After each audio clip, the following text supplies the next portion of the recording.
I'm Fredo Cervantes, and today is January the 26th here, and these are the breaks.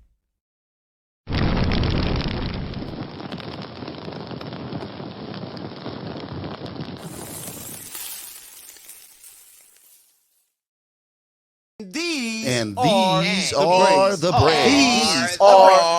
breaks. You know what it is.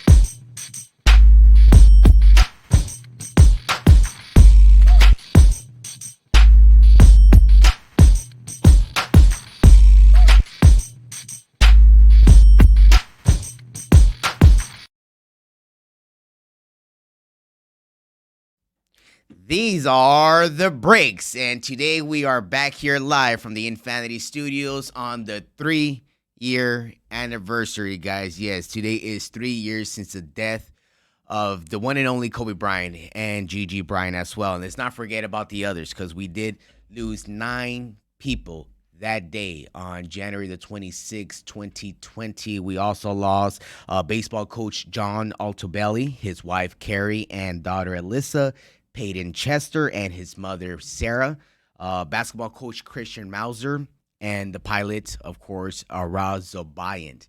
It's been 3 years, guys. It's been three years, and so much has happened in these past 3 years. I mean, we've dealt with COVID. No one really knew what COVID was, and until it came up, it's just been a crazy turnaround in the world and just all over the place, man, because it was a devastating day. It was one of the saddest days that LA, the community, even the basketball world just experienced. You know, no one ever imagined that, you know, losing one of the greats, Kobe Bryant. And, you know, just to share a quick thought about Kobe, I mean, that month right there, I mean, it was just a few days where he was at the Laker game sitting courtside with his daughter. And I believe they were watching Dallas and the Lakers. You know, AD was there, LeBron was there. It's a very sad story, and we still miss the great Kobe Bryant. He would never be forgotten. We would never forget the great Kobe Bryant. All right, so I just want to remember that and say it all over again, because today's gonna be a sad story. We're gonna see a lot of things online, but we're not gonna see a lot of things like the things we're going to witness this upcoming weekend, guys. We're going to see a lot of great football. We're going to see a lot of great basketball. But right now, I do want to let you guys know we're going to go into a quick commercial break, guys. All right, when we come back, it's going to be time for the breakaway. I'm going to let you know a couple things that are going out in the NBA world with the breakaway, because believe it or not, guys, there are a couple teams that are just right in the hunt. And believe it or not, the Lakers actually won last night. Yes, they did. They beat on the San Antonio Spurs. But I'll give you guys a little more about that when we return here on These Are the Breaks. Profanity Nation. A podcast for the fans, by the fans. Dive deep into the topics the other shows miss. Raw and uncensored. And he's going to play team ball. His legacy is at stake. Rare, hard-hitting interviews with players, coaches, and you, the super fans. I'm not hating. I'm like, okay, cool. Good. 3 championships in 5 years. He's more than good, bro. Profanity Nation. Listen live or subscribe on your favorite podcast platform. Powered by Jesse Brown of Keller. United One Protection Services. With over 30 years of experience, United One Protection Services has more expertise and knowledge than the other security companies combined. Residential, commercial, municipal, or institutional, United One Protection Services does more than just security. We protect your livelihood. United One Protection Services.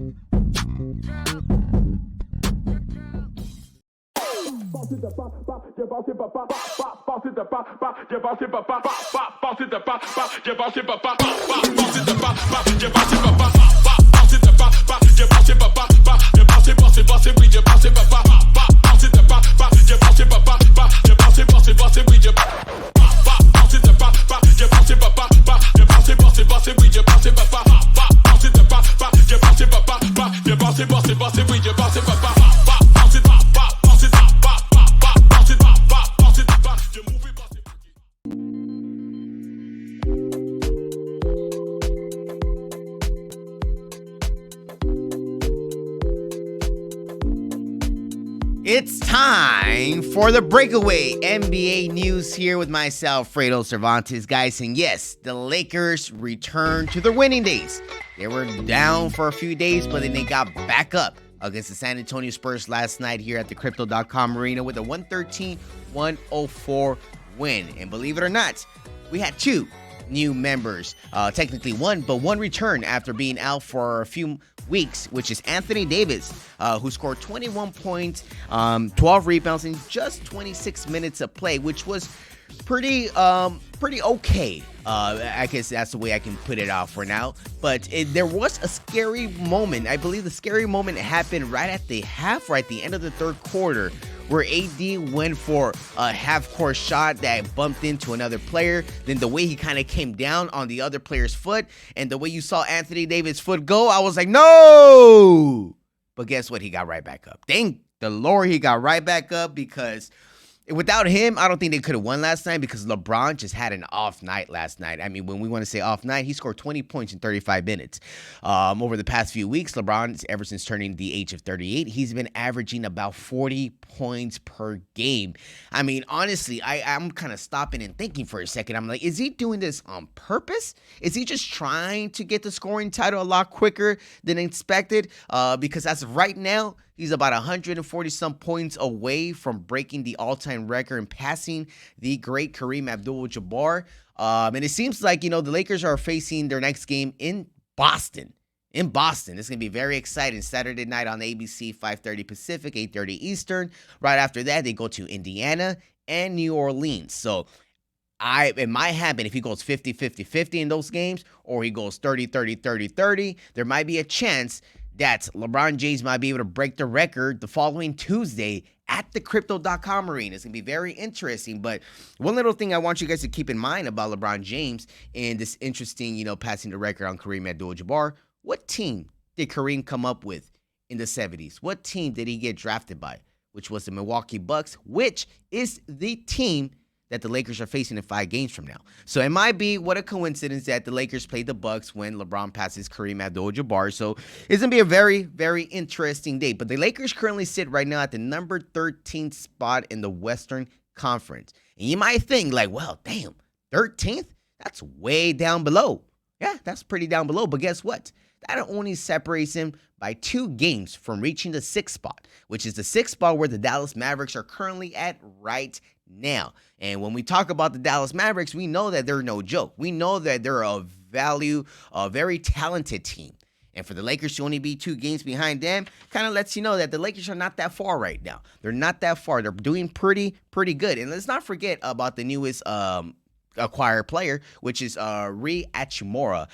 I can barely pronounce his name again, but he's a very good player. He's a 6'8" player out of Gonzaga. Was the 7th overall pick, I believe, in 2019. He's very, very good. He can play defense. That's the key thing. Defense. He can play defense. He can rebound the ball, and he can slash. That's a very thing that LeBron needs at times, when he needs to, like Greg Popovich said this last night. I don't even know why he gave up his game plan, but he was like, in pregame, he was like, hey, I'm going to double LeBron every minute he touches the ball. So he got to get rid of it. That's how I play LeBron. And that's exactly what LeBron was doing. And I think that's the reason why he only ended the game with 20 points, because of Greg Popovich. So Greg really knows him well.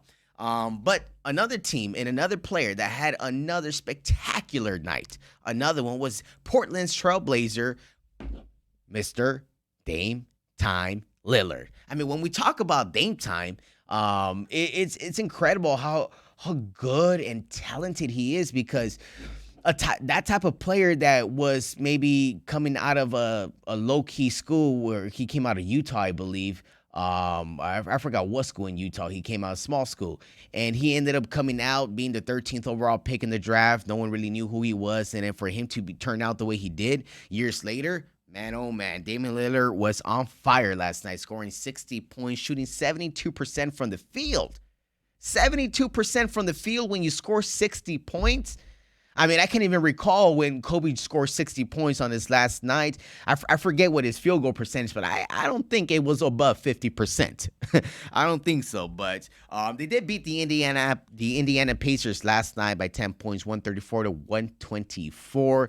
Damian Lillard is spectacular. He got to leave the Portland Trailblazers. I don't know why he's still in Portland. He's not doing much in Portland. Portland's never going to be any good. That's the reason why they got rid of C.J. McCollum last year and a couple of the other players, because they just know that project, that thing they've been trying for almost 10 years now, hasn't worked. And you got to give respect to Damian Lillard because he's still there day in and day out. I believe he did sign a contract extension about 2 years ago before he got hurt this year. But last night's performance was the most efficient NBA performance when you score 60 points and above. So you got to give credit where credit is due. But another team like the Warriors, the Raptors, and the Timberwolves also won last night. But the one that we were watching last night was the Warriors and their Grizzlies up at the Chase Center in San Francisco last night, which they had the primetime spot. They had it out on ESPN. But right at the end, there was an interesting point. I was watching the game, and I believe the Warriors were up by 2 points, if I'm correct. They were up by 2. They shot a 3-point with like 90 seconds left, a minute and a half. Jordan Poole shot a 3-point, and they got the rebound back. The shot clock reset to 14 seconds. Steph Curry was like a foot away from Jordan Poole. And Steph Curry, as smart as he is, don't shoot the ball, Poole. Don't shoot it. We got 14 seconds to kill. Guess what Jordan Poole did? Whoop! Brick house. And they lost the ball. The defense got the ball. The moment the defense got the ball, Steph Curry turned around to get back on D. The moment he turned around, this is what he did. He grabbed this mouthpiece and he threw it. You couldn't really see where he threw it or where he aimed it at, but it seemed like he threw it towards the sideline camera people and reporters down there. And the ref had no chill for that. The ref said, you threw that, you're out. He kicked him out of the game, ejected him with a minute left in the ball game with the Warriors being up by 2 at the time. And Steph Curry was like, what the heck? Well, what are you doing? Why are you kicking me out? I just threw my mouthpiece on the floor. Why am I getting thrown out of the ball game, man? I guess the rule on that is that when any player, because I know there was a situation where like Lance Stevenson and a few other players at the time, they used to get their mouthpiece and just throw it out. I'm not sure if that's a trend that Lance Stevenson caused, but due to that little incident, Steph Curry went to the showers a little early last night, but they did get away with the victory. Jordan Poole with the last-second layup with the second left gave the Warriors the victory over Ja Morant and the Memphis Grizzlies. But again, let's not forget about how great Ja Morant, Dylan Brooks, and those guys are in Memphis, because they're going to be trouble. If we recall last year's Western Conference Finals between the Memphis Grizzlies and the Warriors was very tight before Ja got hurt. When Ja got hurt, if I recall right, they were up 2-1 in the series. Then Ja got hurt, and there goes the Warriors. They won the NBA chip against the Boston Celtics. But that's not the case this year. This year, Ja's going to have something to say. Jason Tatum's going to have something to say. And maybe the Warriors can go ahead and take a step back, because they definitely took a step back from their bench. Their bench was a lot more talented last year than what it is this year. So the Warriors are not the same. With that being said, I'm not going to be the same when I come back right now, because I'm going to be talking some more basketball and more specifics on the greatness of LeBron James. We know we are just days and games away from LeBron James breaking the all-time scoring record. I mean, I never thought that scoring record would ever be broken. I mean, some people got very close to it, like Karl Malone, Kobe Bryant recently. So finally, LeBron is going to surpass the great Kareem Abdul-Jabbar. I will give you more on that when we return here on These Are the Breaks.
are the breaks with myself, Fredo Cervantes, on this beautiful Thursday here, January the 26th.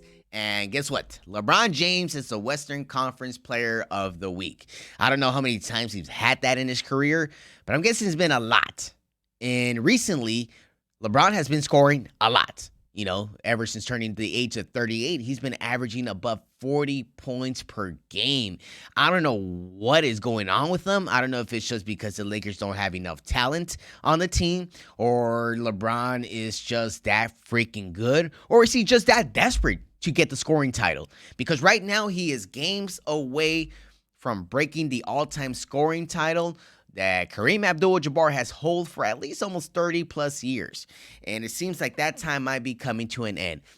So expect to hear a lot about LeBron James and, over the next few weeks breaking this record against Kareem Abdul-Jabbar. But the NBA is actually planning something very, very special for LeBron James to be kind of celebrated at the All-Star Week, which, again, tonight, there's a few games on TNT, but during the TNT pregame tonight at 4:30 Pacific, they will break down the All-Star starting lineup. So make sure everyone tunes in, and they're going to be able to see that because another player that's doing some pretty good things that came out of UCLA, out of the Los Angeles area, is Jrue Holiday, who currently plays for the Milwaukee Bucks. Is also the Eastern Conference Player of the Year.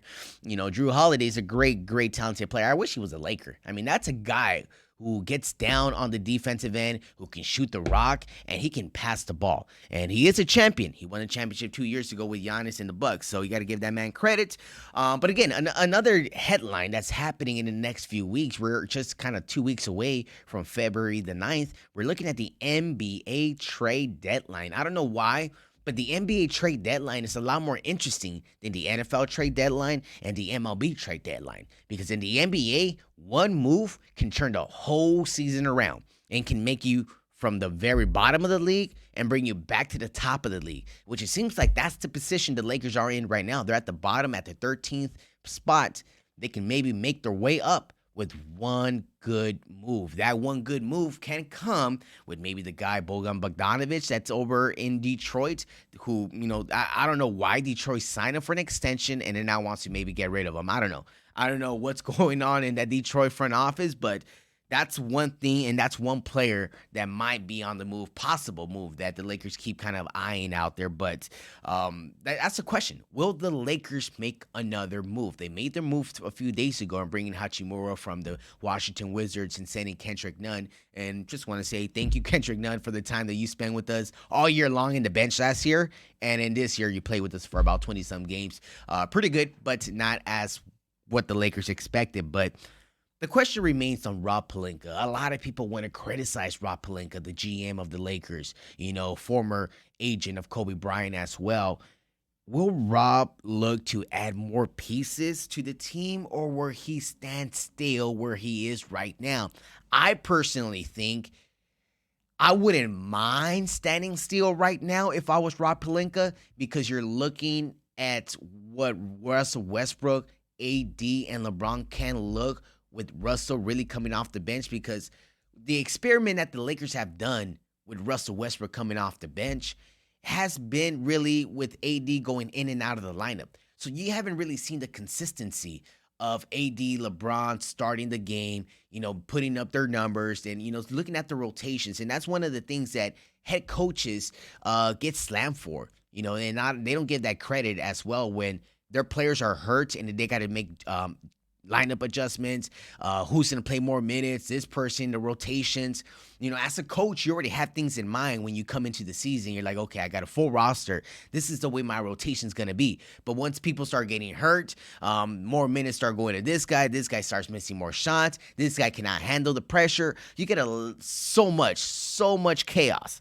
But in a situation like this, the Lakers can hold still and maybe make some sort of push with the addition of Hachimura as well. But there are a little more extra players out there. The Lakers have been rumored as well to be maybe possibly chasing Vucevic from the Bulls, and maybe DeRozan, maybe a guy like Zach LaVine, who maybe is not happy being in Chicago, openly is not happy being in Chicago.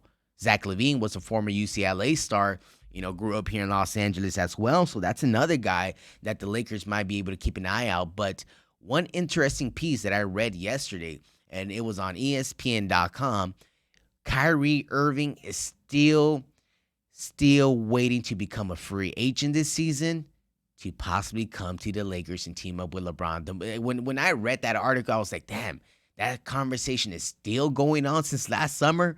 Like, I remember that was the whole story last summer. Kyrie wants to go to the Lakers. Kyrie is going to the Lakers. Then he ended up re-signing with the team for his last year, but he is destined to be a free agent this upcoming offseason. So it's going to be very interesting NBA trade deadline, February the 9th. So remember that, guys. A lot of moves are going to happen. Maybe the Lakers might make something. Maybe not. But I will tell you more in the upcoming weeks. All right? But right now, we're going to take a quick commercial break. And we're going to go ahead and change it up a little bit. I'm going to give you guys my updates on the NFL. Man, this is the best time of the NFL right now. We got the AFC Championship and the NFC Championship game this weekend, Sunday afternoon. I'm going to go ahead and give you guys my picks and a little bit of interesting thoughts in the NFL, all right? When we return here on These Are the Breaks.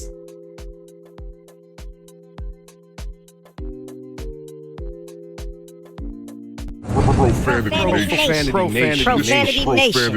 A podcast for the fans, by the fans. Dive deep into the topics the other shows miss. Raw and uncensored. And he's going to play team ball. His legacy is at stake. Rare, hard-hitting interviews with players, coaches, and you, the super fans. I'm not hating. I'm like, okay, cool. Good. 3 championships in 5 years. He's more than good, bro. Profanity Nation. Listen live or subscribe on your favorite podcast platform. Powered by Jesse Brown of Keller Williams.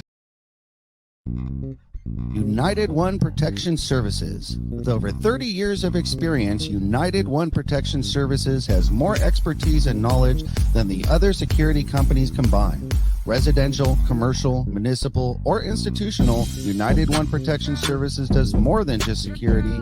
We protect your livelihood. United One Protection Services.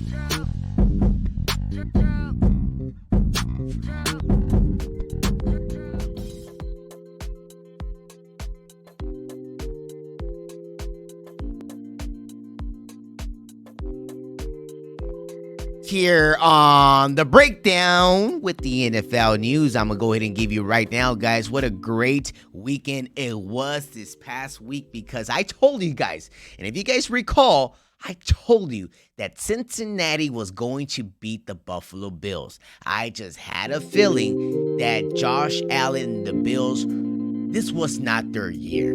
Joe Burrow, after last year's collapse in the Super Bowl, as you may want to call it, he returned this year a lot better, a lot healthier. And they beat down. It wasn't just a beat down for 1 touchdown, 2 touchdowns. It was by 3 scores. So give credit to Joe Burrow and the Cincinnati Bengals. They beat down on them last week. Dallas dropped a huge game. Dallas had this game in their pocket. They had it in their pocket, but they let it get away as usual. Dallas Cowboys disappoint Cowboy Nation, and they dropped the game 19-12 in San Francisco. San Francisco now advances to face the winner in the Philadelphia Eagles, who beat down on the New York Giants. And that was a beatdown. That was like Muhammad Ali against a guy at the liquor store. That's how bad that beatdown was, because the Giants kind of just, they didn't show up. I mean, it lets you know at times that there is a team that they weren't supposed to be here. Like, that was not their shot. We understand that the New York Giants, they upset the Minnesota Vikings the previous week, but the Vikings were a lot better team. We understand Kirk Cousins is Kirk Cousins, but with that team, what Philadelphia did to the Giants lets you know that that's the same exact thing they're going to do to the San Francisco 49ers this week. The Niners are a 2.5 point underdogs. When you look at that, you might be thinking, well, that might be a good line, because we know that San Francisco actually has a shot at winning this game. But when you look at the guy as Jalen Hurts, the quarterback of the Philadelphia Eagles, he got an arm, He got legs. He can run. I mean, this guy is just incredible. So I cannot wait to see that game. That game will be coming on to your computer screen or TV screens or mobile screens Sunday afternoon, 12 Pacific, 3 p.m. Eastern. You get the Niners and the Eagles live from Philadelphia. It's going to be an exciting game. So with my pick for that game, I want to give you my pick right now. Like I said, you kind of already heard it from me. I think the Eagles are just too good. Brock Purdy, Mr. Irrelevant, he's okay, but he didn't throw no touchdowns last game. That's what scared me last week. And that's what leads me into this game right now, is that Brock did not play a good game at home against the Cowboys. Philadelphia has a much better defensive line, a much better quarterback, a much better linebacker, a much better safety than the San Francisco 49ers. So the Niners are going to be kind of, I don't know. I think Purdy and Jalen Hurts, they've had a career matchup. If you guys don't recall this, about 3 years ago in 2019, Brock Purdy and Jalen Hurts faced each other in college. They both threw a combine of 9 touchdowns. 9 touchdowns. The final score, 52-51. Jalen Hurts coming up on top of Brock Purdy back in 2019. So there is history between the two. Maybe Purdy might be upset that he lost by 1 point 3 years ago in college. And might want to take it out in this NFC Championship game. So it's going to be very interesting. But at the same time, Jalen Hurts will take it away. And I'll take it away with that. Moving on to the AFC Championship game, we look at the winning team that I told you will win, which was the Cincinnati Bengals, are now traveling to the Kansas City Chiefs, the Chiefs Kingdom. If they say that is one of the most scariest places to play at, the Arrowhead over there in Kansas City. But this is going to be another game to watch for. This is going to be another game where Joe Burrow is going to be 4-0 against Patrick Mahomes. Patrick Mahomes is currently 0-3 against the Cincinnati Bengals and Joe Burrow. What does that let you know? That lets you know that Patrick Mahomes is good, but not that good. That lets you know that Joe Burrow is the real deal, and he's coming after Patrick Mahomes this week. Even though Patrick Mahomes had a pretty scary injury, he had a high ankle sprain this past week. Very, very, very sad story, because the moment that happened, I thought it was broken. Because the way the player landed on him, the way his foot looked, I thought he was done. He came back in the second half and kind of helped out the Chiefs win this ballgame, but I don't know if he's going to be able to carry his team under that ankle this week. I don't think so. Joe Burrow, Jamar Chase, and those guys are good to go. They're on fire right now. And the Chiefs right now, if the Chiefs do win, they will win it all. They're going to win the Super Bowl. The Super Bowl will come out of the AFC. It will either be Joe Burrow or Patrick Mahomes. I don't think it's going to be Jalen Hurts. Too young, inexperienced. Same thing with Brock Purdy. All right. But I personally think Burrow will take it this weekend. That game is going up at 3:30 Pacific, 6:30 Eastern.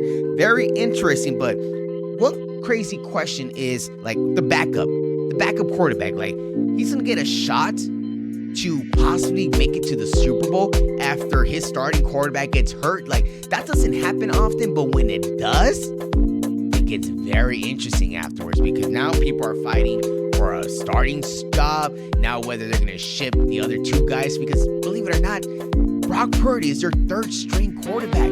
Their 3rd stringer. It is crazy. And I want to leave it off with this, because I want to go ahead and play this. Like, whether we're going to break it or leave it. This is interesting. Break it or leave it with Tom Brady, guys. Would you break it and let Tom Brady leave the NFL and retire?